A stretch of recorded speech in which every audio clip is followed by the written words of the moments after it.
Breaking చూస్తున్నాం. ఆంధ్రప్రదేశ్లోని శ్రీకాకుళం జిల్లా కాశీబుగ్గ విజయ వెంకటేశ్వర ఆలయంలో జరిగిన తొక్కిసలాట ఘటనపై ప్రధానమంత్రి మోదీ తీవ్ర దిగ్భ్రాంతిని వ్యక్తం చేశారు.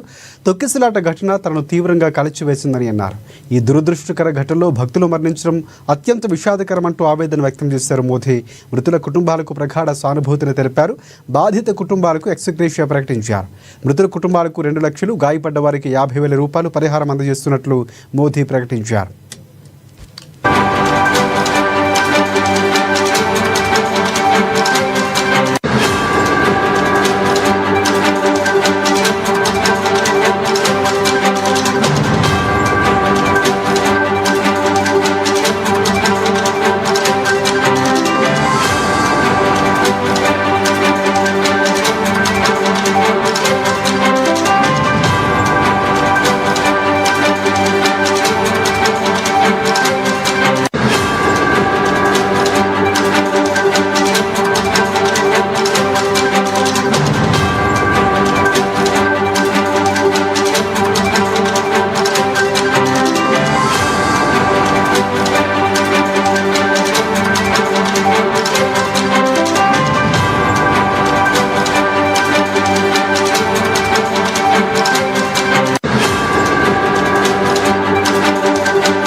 ఆంధ్రప్రదేశ్లోని శ్రీకాకుళం జిల్లా కాశీబుగ్గ విజయ వెంకటేశ్వర ఆలయంలో జరిగిన తొక్కిసలాట ఘటనపై ప్రధాని మోదీ తీవ్ర దిగ్భ్రాంతిని వ్యక్తం చేశారు.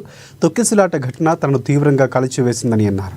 ఈ దురదృష్టకర ఘటనలో భక్తులు మరణించడం అత్యంత విషాదకరమైన ఆవేదన వ్యక్తం చేశారు. మృతుల కుటుంబాలకు ప్రగాఢ సానుభూతి తెలిపారు. బాధిత కుటుంబాలకు ఎక్స్గ్రేషియా ప్రకటించారు. మృతుల కుటుంబాలకు 2 లక్షలు, గాయపడ్డ వారికి 50,000 రూపాయలు పరిహారం అందజేయనున్నట్లు తెలిపారు.